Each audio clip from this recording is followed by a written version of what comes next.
This was found on the wall behind the refrigerator. Andor is the best thing to ever come out of Star Wars. It's from Disney. A Disney Plus exclusive.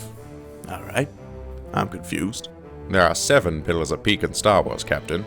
A New Hope. The Empire Strikes Back. Look at me when I'm speaking to you, Brad Pitt. Revenge of the Sith. Knights of the Old Republic 1. Knights of the Old Republic 2. The Last Jedi. The Last Jedi. And Andor.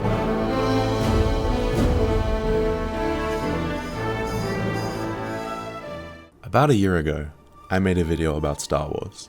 The good, the bad, and everything in between. I remember at the time feeling like this was a breakup of sorts in my relationship with Star Wars. I'd been sleeping in the guest room for the better part of a year. It was clear that our love lacked the passion, the flame that had carried our relationship up to that point. But it's been a year now. We've had that distance between us for a little while, and I would be lying if I said I hadn't felt the call. I need to watch Andor. Andor is the best thing to come out of Star Wars for the last, maybe ever. For a franchise that has faced so much criticism over the last entirety of its existence, it's important to acknowledge the insane staying power Star Wars has as a brand. Star Wars might be down, but it's never out.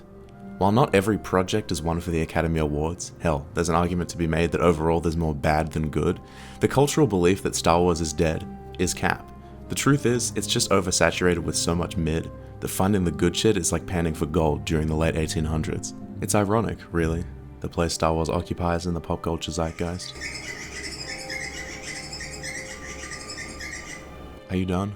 When A New Hope, one of the 7 pillars of peak, first dropped in 1977, no one had ever seen, never even conceptualized the things that they were seeing on screen.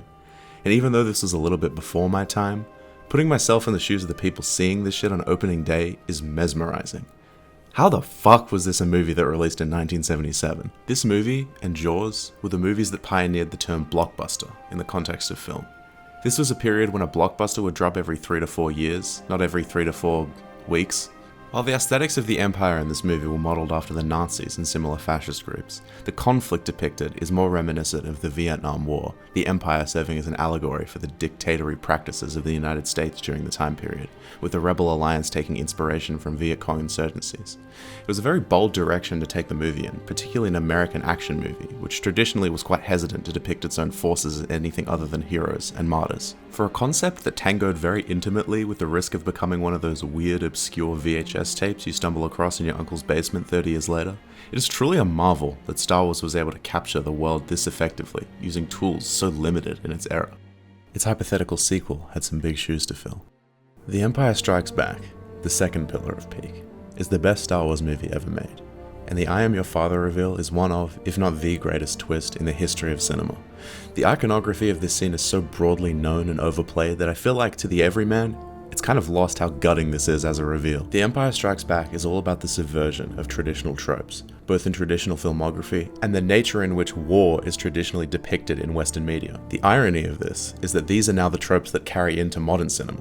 A New Hope depicts a thrilling conflict that is, in its own way, very interesting and compelling, and while it does draw on historical events as inspiration, it generally lacks the deeper nuance that is present in real-life international altercations. The Rebels and the Jedi are the good guys, and the Empire are the bad guys. The term Sith didn't even exist at this point. Darkside Force users and the Empire were functionally one singular entity. The Empire Strikes Back takes this concept and asks if there's going to be hacky sack at the function. Yeah, probably. The Jedi are not the heroes of this story.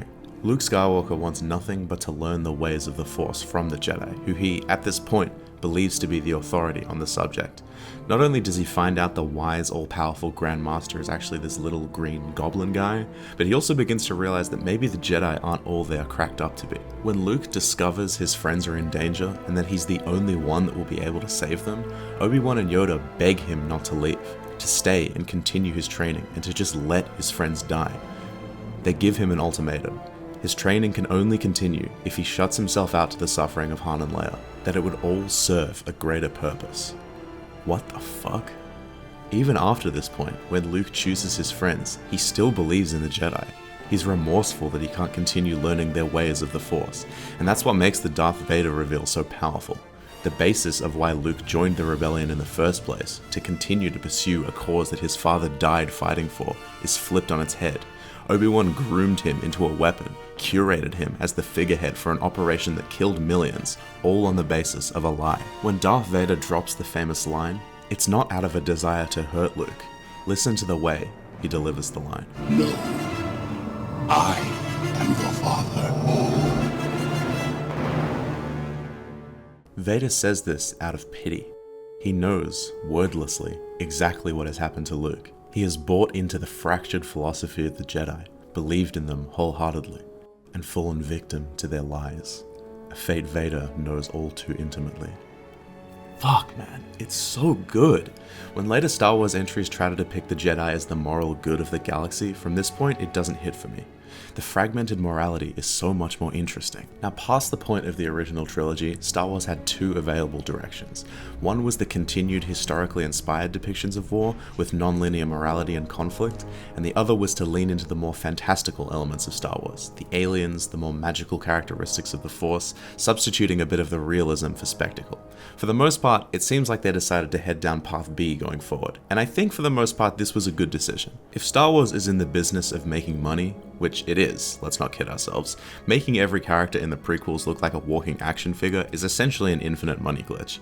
And these grander scale conflicts, despite being like 10% as grounded as the original trilogy fights, are infinitely more visually engaging. The prequel era and all subsequent eras of Star Wars really leaned into that mass market appeal, and to me, we never really regained the same brand of nuance in the conflict present in the original trilogy. The prequels do take loose inspiration from the American Civil War and even the early stages of World War II, but nothing ever quite reached the realism, he says, of the original trilogy. Andor is an explosive reminder that Star Wars is, and always has been, able to create thrilling, realistic depictions of war that will stick with you long after the end credits.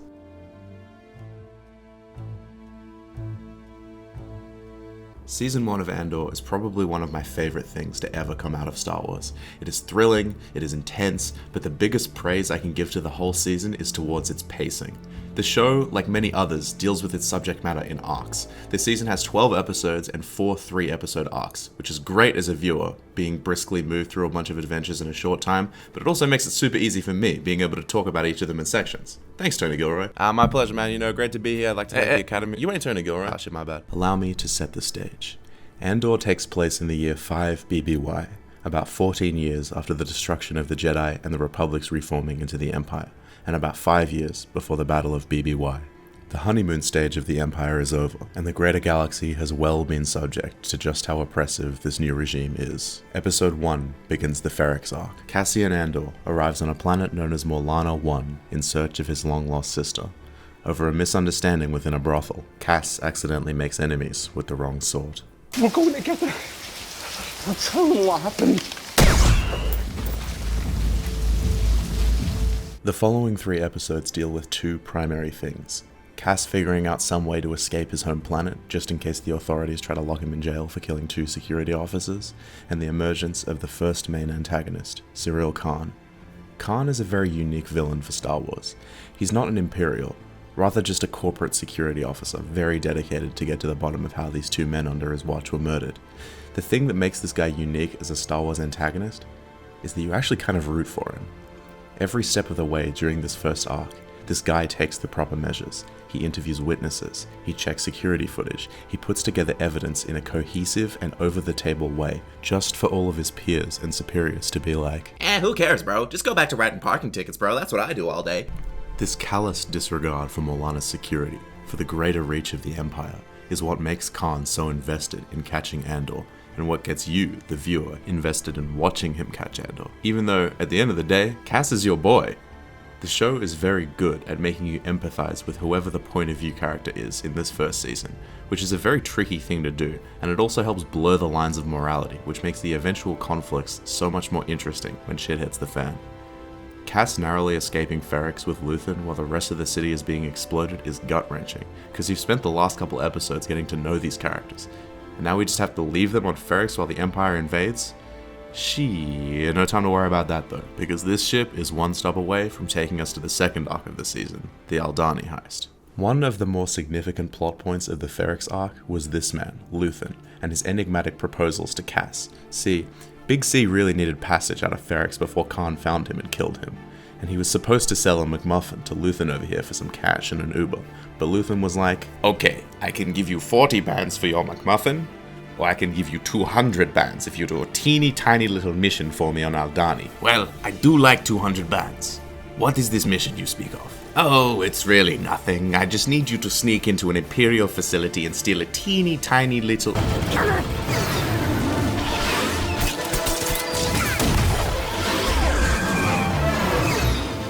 The Ferrix arc was basically a tutorial. The Aldhani arc is where the show locks the fuck in.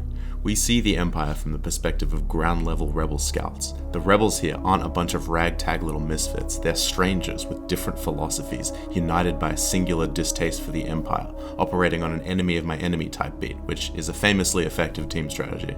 We have anarchists, we have hopeful little rebels trying to pave a better future, we have veterans who have lost everything and guys who have been in this fight since they were 6 years old. Then we have Cass, who's just here for a big old paycheck. It's interesting watching these conflicting morals switch back and forth from being directed at each other to being unified against the Empire. I am very into the idea of the Empire being presented as an unstoppable, indomitable force that eclipses any insurgents unless it's a serious threat. When I see a TIE fighter in other Star Wars projects, I go, whoa, TIE fighter! When I see a TIE fighter in Andor, my butt cheeks go into clench overdrive. The directors do a really good job of selling how invincible the Empire really is. This is something that often gets lost, I feel like, because our main characters are often either force-wielding demigods or the best pilots in the galaxy, but to the normal Joe Schmo, the Empire is untouchable. Victories are rare, and when they do come, they have a serious cost. Andor's new rebel buddies die gruesomely during this arc. Of the 7 that we begin with, 2 die during the final heist shootout, 1 gets fucked by the takeoff and dies during recovery, and another, well, turns out he was a lying con artist all along. There's a moon 8 parsecs from here with nobody home. Put that thing down, catch our breath, split up the winnings. What I love about this arc is that it really makes a point that if you scrape the bottom of the barrel looking for revolutionaries, what you will get is the bottom of the barrel. No good deed goes unpunished. Uniting a clan of war through a shared hatred of an enemy is a loose and dangerous philosophy, but what other choice do oppressed groups really have? The Aldhani arc also marks the introduction of another primary antagonist of the show, Dedra Meero. Meero is deadass one of the best Star Wars villains ever. She shares all the traits I spoke of with Khan, in that she has that weird calculated charisma that makes you root for her struggle, but where Khan swerved goofy, Meero swerved into the parking lot of the lock-in. Within like a day, Meero puts together a case file based on cross-reference evidence and witness testimony to present to her Imperial conglomerate. Alright, hear me out. The 2 murders on Malana, the attack on Ferrix, and the heist on Aldhani are all linked to one guy named Cassian Andor, and I can prove it. Yeah, that's all well and good, bro, but don't you have some parking tickets to ride out, bro? Just you wait, you fucking ISB unit. Meero's gonna get to the bottom of this. She'll capture Andor and lock him up, and then you'll see. You'll all see. Wait, no, that's my boy. What am I seeing? With the money from Aldhani, Cass makes one last trip back to Ferrix to rescue Mama Andor. You have a different path, Cass, and I am not judging you. Take all the money you found and go and find some peace. I won't have peace. I'll be worried about you all the time. That's just love. Nothing you can do about that. This writing might be fire. Beginning his new life as a tourist, Cass accidentally makes eye contact with a shore trooper. 6 years dungeon. 6 years? Wait! I'm just a tourist! Alright, court's adjourned. Bring in the dancing lobsters.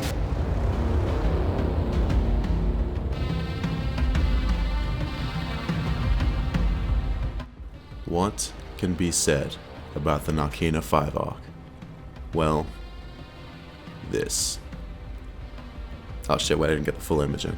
There we go. It's arcs like these that take me back to when I believe Star Wars was top dog. Every so often, a segment of Star Wars comes along and just leaves you like, Shakespeare in space has always been the elevator pitch for Star Wars, and while it doesn't always land on its feet, when it does, puta madre. Ironically, it's the non-traditional approach to tragedy in which Star Wars typically gets me the most. And non-traditional? Hoo boy. Narkina 5 centers around a maximum security prison facility suspended mid-air over a moon in the Abrion sector. An Imperial lockup, but a non-traditional penitentiary. This prison is a high-functioning, high-output labor camp for Imperial machinery. Its prisoners, workers, slaves even, work 12-hour shifts daily, producing weaponry and machinery for an Imperial project none are granted any knowledge about. There's no sunlight in the facility, just the radiance of the electrical lights to illuminate the liminal hallways of transit and the static locations of the workstations and bedrooms. Prisoners are given a number of days to helplessly watch count down as the reality of their new lives gradually becomes a mundane and degrading cycle. You wake up, you eat, you get to work. The methods of induction make mutiny a pipe dream. The electrical floors of the cells make escape a fool's errand. Inside the Narkina prison, you have two character archetypes: the hopeless young fool whose naivety prevents them from accepting the truth, and the old, defeated prisoner who has grown to accept that their only hope of freedom rests behind the resignation to their countdown. Or does it? After an old man suffers a stroke on shift, his frail body unable to carry out the duties expected of him, a prison doctor confirms a rumor that had been whispering around the prison for the last couple of episodes. They made a mistake. A man who was just released on 4 ended up back on 2 the next day. Word got out on the floor and then they killed them all. If he was released, you heard me. No one's getting out, are they? The only freedom from Narkina 5 is death. That is, if you're a fucking loser. During his sentence in the Narkina prison, Cass is subject to infighting. How many guards on each level? You want out of here alive, turn that part of your mind off. He's been subject to torture and inhumane worker treatment. They don't even have dental.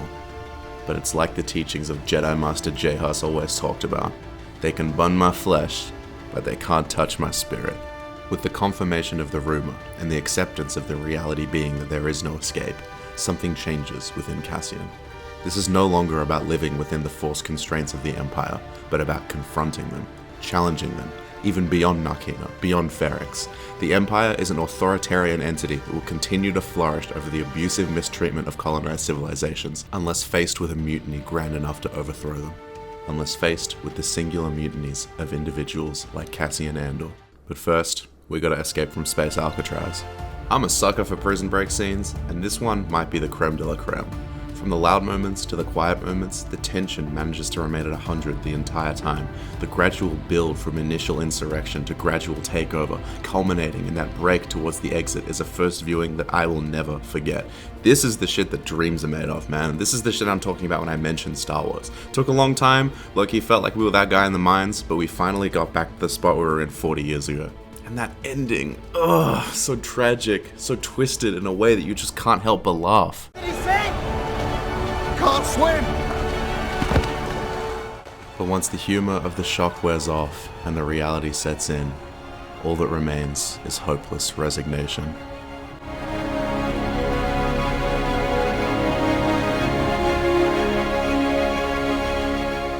Andy Serkis is genuinely one of the best actors of our time, Kerr. This split-second interaction I know is going to stick with me for ages. Just through his face and his delivery of 3 words, you go through a whole spectrum of emotions. The dramatic irony of escaping a maximum security prison just to find it suspended above an ocean. It's as funny as it is twisted. Fuck man, what an ending. While it is tragic, I don't perceive it as wholly negative. I think that Andy would have preferred drowning on his own terms than an agonizing death from a stroke inside the Narkina facility. And I think he would have been at peace knowing his sacrifice meant that the other prisoners were given a chance to escape, to live a normal life. Disney, if this death was a fake out, and you bring this character back later on, I'm gonna write It's a Small World with a bomb strapped to my chest. The final episodes of the season bring us back to Ferrix. Mama Andor has passed away. Her funeral is an event most of the townspeople tune in for. But the city is different. It's under intense Imperial operation. Mama Andor was denied death on her own terms. She was alone in her home. Her mind was not at peace due to the Empire's oppression of her town. Her spirit was not at peace because she had no idea where Cass was. The speech her hologram delivers during her funeral is some of the most profound shit Star Wars has ever done. I can't just show the whole thing here, but everyone's got to go rewatch this scene right now. And if you're American, dial the H in. Comparing the Empire to Rust is incredibly insightful. Like Rust, authoritarians sneak their way in. Oppressive regimes don't just appear out of the blue. They're coordinated, built over time. A boa constrictor will slither itself around the bodies of its prey, so by the time it starts strangling them, it's already too late for them to escape. Oppressive governments work the same way. In most cases, by the time you realize how authoritarian these bodies are, it's already too late to stop it. But that doesn't mean you should roll over and take it. They can stop us as individuals, but not collectively. If you are conservative and you like Andor, swap out your bowl of crayons for popcorn. I promise it'll make the viewing experience a lot more enjoyable.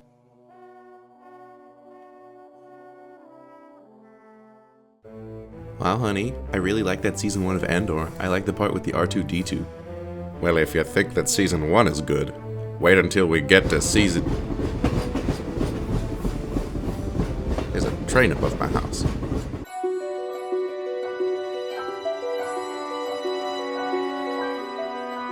Andor Season 2 is structurally very different from Season 1. Rather than 4 back-to-back arcs that each directly lead into the next and build off the previous, Andor's second season follows a very non-linear structure. It depicts the 5 years leading up to Rogue One and A New Hope, how the scattered collection of ragtag individuals who disagree with the Empire eventually grew into the entity we know as the Rebellion, and how the Empire grew into one of the most destructively capable entities in the history of the Star Wars mythos. During the first half of the season, I was not in love with this structure. Since I watched both seasons back to back, I was expecting more of the same. Since season 1 graced me with 12 episodes of basically perfection, there was a little bit of culture shock going into this new format. But once I hit episode 8, and I started to realize contextually why this structure was necessary for the story of season 2, boy let me tell you, I was locked in. Andor season 2 is so political that I'm genuinely surprised the mouse even allowed this shit to air. While you don't have as much action or as many super fun set pieces as the first season, the slow pace gives the characters a lot more time to shine individually, and you get to see a lot more of the quiet parts of the conflict than you do in season 1. Most of this season's main plot centers around the Imperial occupation of the planet Gorman, how they begin to target the planet's facilities, the method in which they inject themselves into the planet's ecosystem, how this occupation becomes oppressive, and how this oppression progresses into genocide. Sound a bit familiar? We're just getting started. Cassian is much less of the main character of this season, more so one of many moving parts. Much more of his inner conflict is depicted during this season, how he genuinely believes in the core of the rebellion, but he's not truly ready to put his heart into it yet. He lacks the fundamental faith in those around him, and he's lost too much already. Not a single happy thing happens in this whole season. People die like it's going out of style. There is a palpable level of stress that permeates through this entire season, something that I haven't felt watching any other Star Wars project. The looming sense of the Empire is more unsettling here than it has ever been, and the rumors that begin popping up this season about the Empire's secret cosmic weapon. This season is very effective at making the Empire out to be the monsters that they are, but grounding it in enough realism that it never becomes comical. With that said, there is one instance this season to that effect where I was like, I don't know about that one. That instance is here. He tried to rape me. Alright, listen, this is an extremely delicate subject, and I believe it needs to be talked about before I get into the grander discussion of what Season 2 does right. Here's your trigger warning, we're talking about rape and sexual assault in this section. Depicting rape and sexual assault in fiction is a very complicated endeavor. Not to say that it can't be done effectively or pragmatically, or that it can't benefit a story where it is necessary to depict, just that 9 times out of 10 it is not necessary for a story to use rape as a plot point. Now, I'm not saying this in a neckbeard way of like, why is there rape in Star Wars? It's supposed to be about lightsabers and Darth Vader. The feminists have ruined my childhood. Nah, more so from the angle of like, if you're going to use rape as a plot device in your story, but you're not willing to address all of the baggage that comes along with it, then I think you should use another method of getting the point across.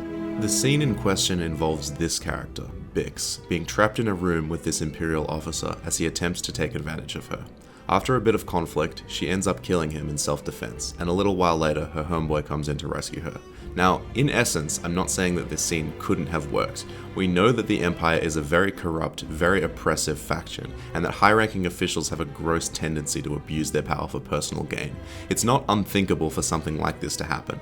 I did think that it was a little weird thematically for her to get her refuge from another male figure right after this, but in fairness, he is a character that both she and us as the audience know and have grown attached to, and I hadn't seen how the rest of the season addresses the whole thing at that point, so I was willing to reserve judgment on the whole thing until I'd seen a bit more.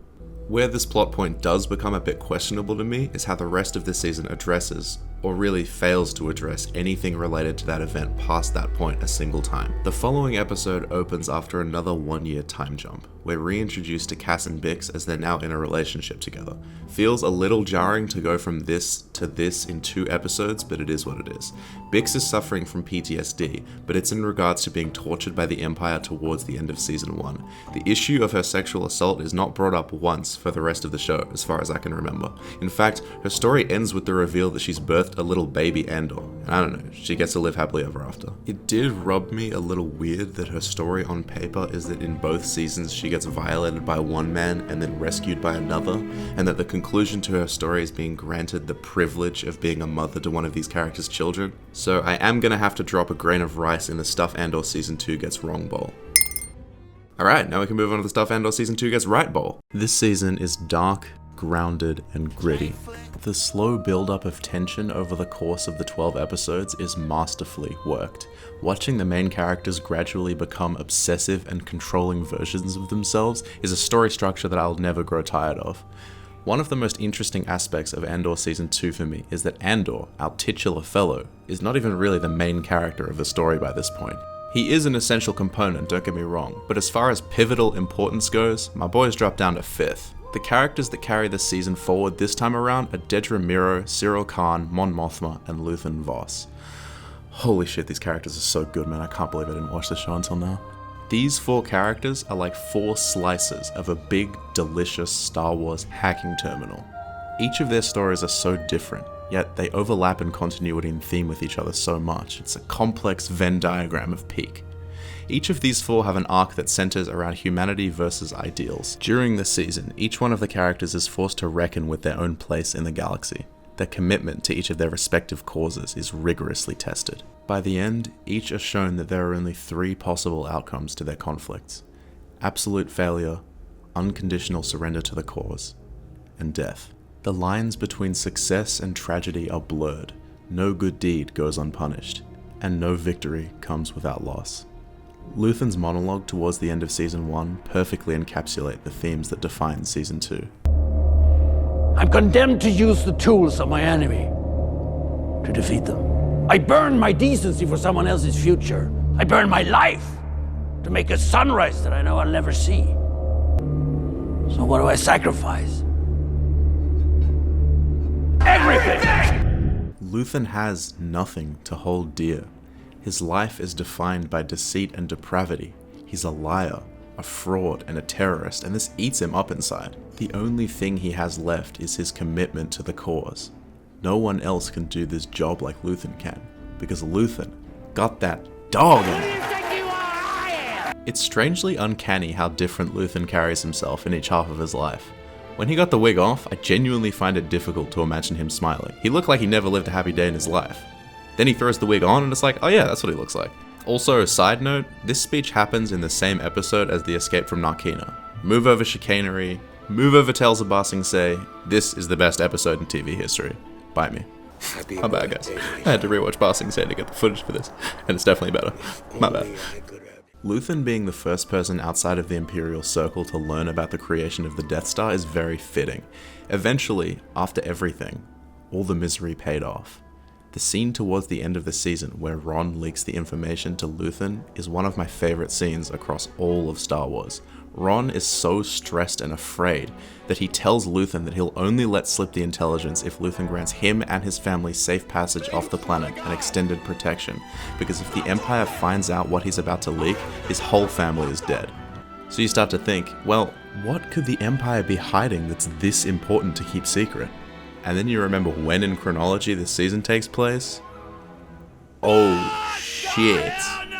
I guess I never really thought about how terrifying the Death Star actually is in concept, but this show really puts it into perspective. You could classify this shit as a cosmic horror in a non-traditional sense. Luthen dying for this information is a perfect end to his character, and this whole gradual build-up to the Death Star is some of the most nerve-wracking shit ever. After seeing the lengths that the Empire goes to conceal the Death Star's creation, and the level of fear Ron experiences telling Luthen about it, kinda makes me laugh that in Episode 3, Palpatine just has this open on his holo PC for anyone to walk in on. Yeah, it makes a cool Easter egg, George, but what if a galactic janitor walks in on this? Huh, George? Answer me that, buddy. Fucking George Lucas. Hey, don't tell me to get out, I'm leaving. Get your hands off me. While not on the same level of complexity and intrigue as Luthen, someone who goes through a similar arc this season is Mon Mothma. I liked her a lot this season. Same as Big L, she's in a position of luxury within Coruscant. But unlike Big L, who's basically just a suave rich guy that people buy their vases from, she's a senator within the Imperial Parliament. She works against the Empire in bits and pieces throughout most of the show, but it's not as cut and dry for her as it is with Luthen, because she actually has a family and way more to lose. Mon reminds me a bit of my mum. Shout out Mum, thanks for bringing me on the planet, great to be here. Her husband, Jesus, this guy pisses me off. If there was a piss me off world record, this guy would have 7 of them. His mother would be very proud. When motherfuckers are talking about some ball and chain, this is the type of shit they're referring to. She needs to drop this punk and get with someone who matches her freak. Listen, Mon, I did hear of someone who was recently on the market. Is that a little bit too soon? Maybe. Mon spends the entire show being told no. No video games, no feet on the table, no food on the table, no food on the floor. It really is an oppressive beast, this galactic empire. Her life is unfulfilling, and you can see it on her face during every routine council meeting and every rich person party. She doesn't want to go to her daughter's arranged marriage. She wants to break it down.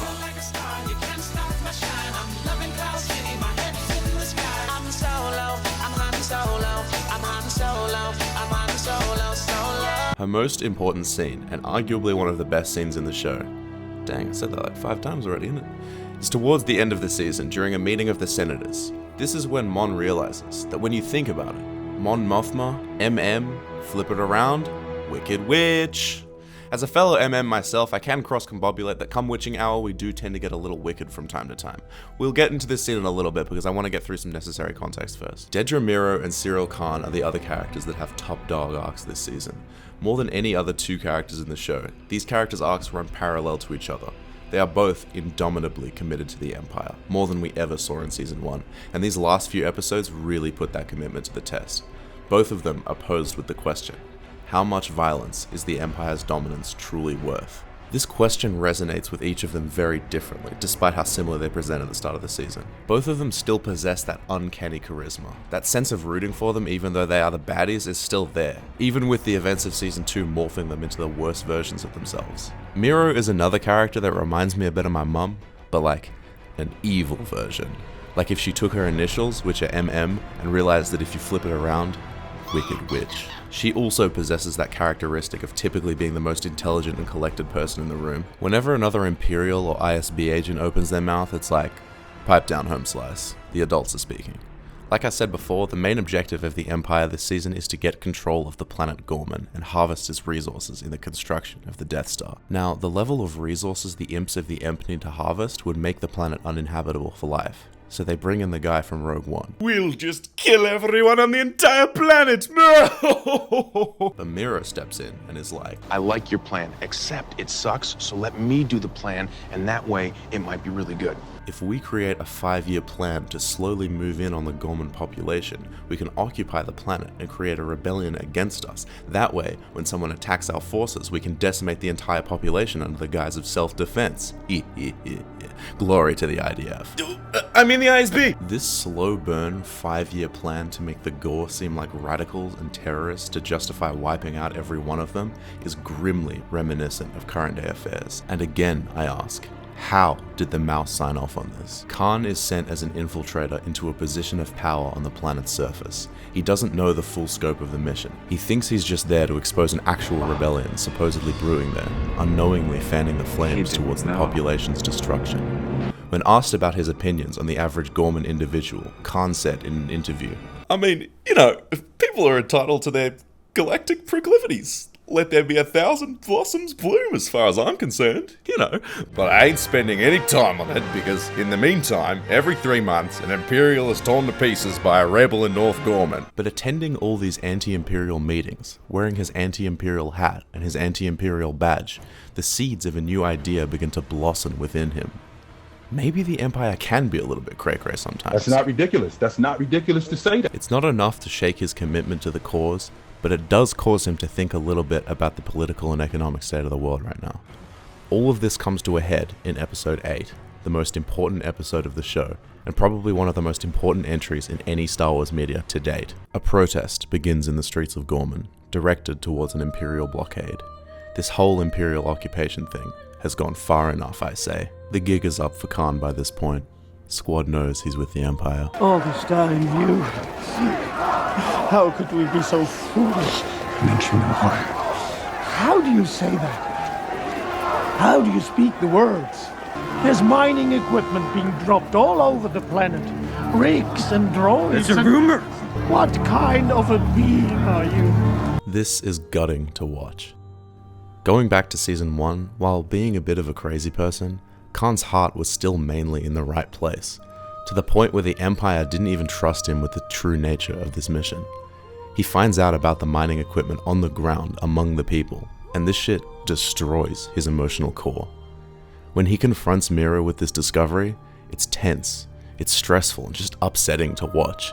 Khan goes through the full spectrum of emotions. There's confusion, there's anger and betrayal, not just towards the Empire, but to Mira. He trusted her for years up to this point, and the most difficult thing for him is that he's forced to confront what the Empire truly is, and the pivotal role he's played in its occupation of Gorman. Holy peak.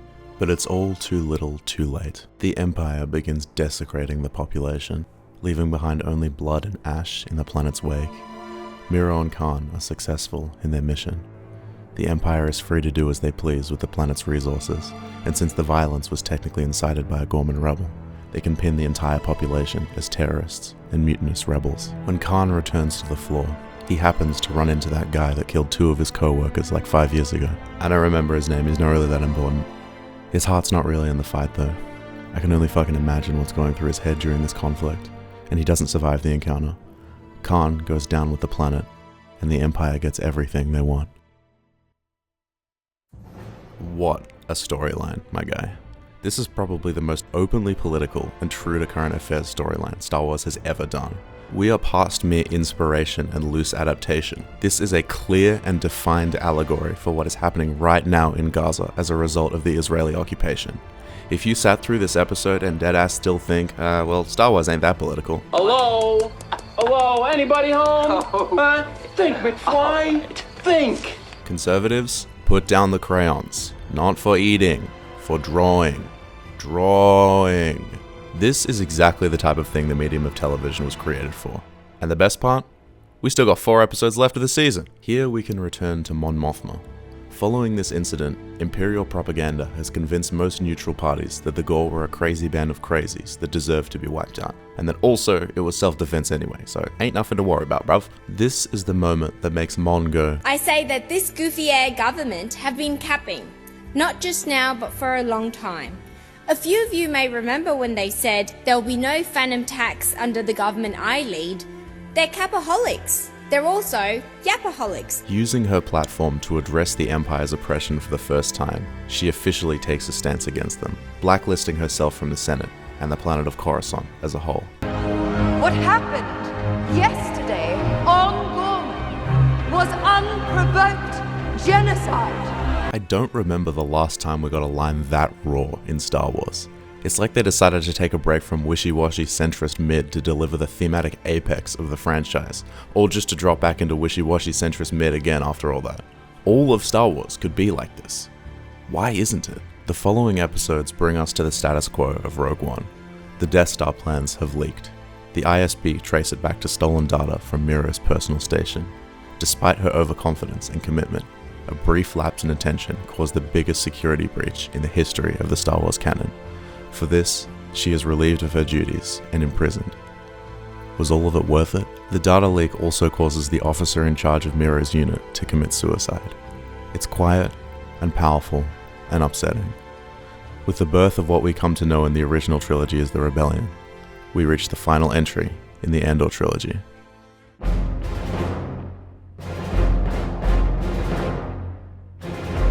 Rogue One is good. Yeah, it's good. I don't know, I was kind of hoping watching Andor would give me some newfound love of this movie, and while it does have plenty of highlights, it's all kind of woven together with some not so good stuff. We have an ensemble cast that is altogether pretty underdeveloped. This entry also falls into the group of projects that just feels like Star Wars stroking itself off to pictures of itself. And we also have... Oh, God! Oh, God! Oh! But the good stuff? Ooh. I love the way the Empire is depicted in this movie. It's so imposing and omnipotent, and the directing choice to make the Death Star often just sit as a cosmic entity visible from planets' horizons is brilliant. The action is also fire. This whole last chunk of the movie is tense and exciting, and it keeps the adrenaline at 100 the entire time. I think that Galen Erso is an awesome character, and I love the way his story ties into the original trilogy. This is one of those inhibitor chip type of retcons that I think actually does a lot for the story, and I would be amiss if I did not mention the scene.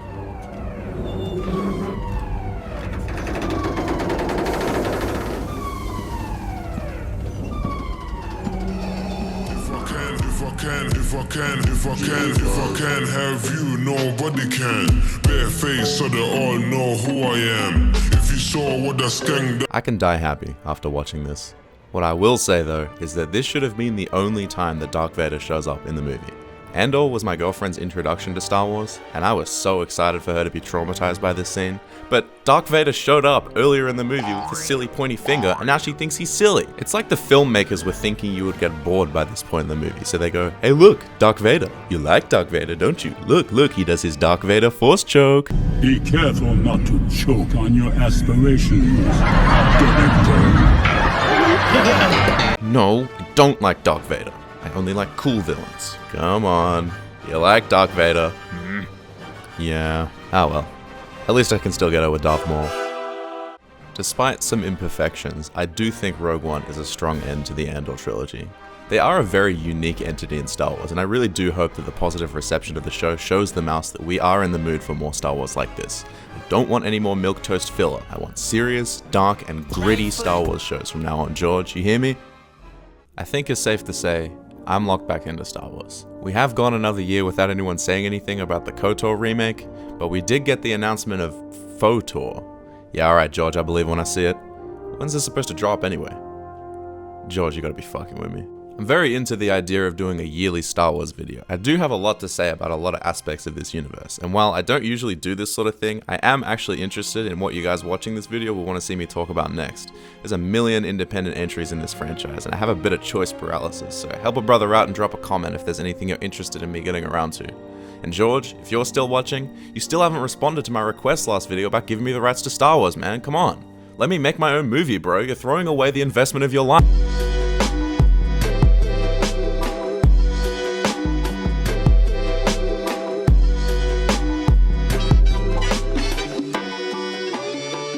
It's just for cats.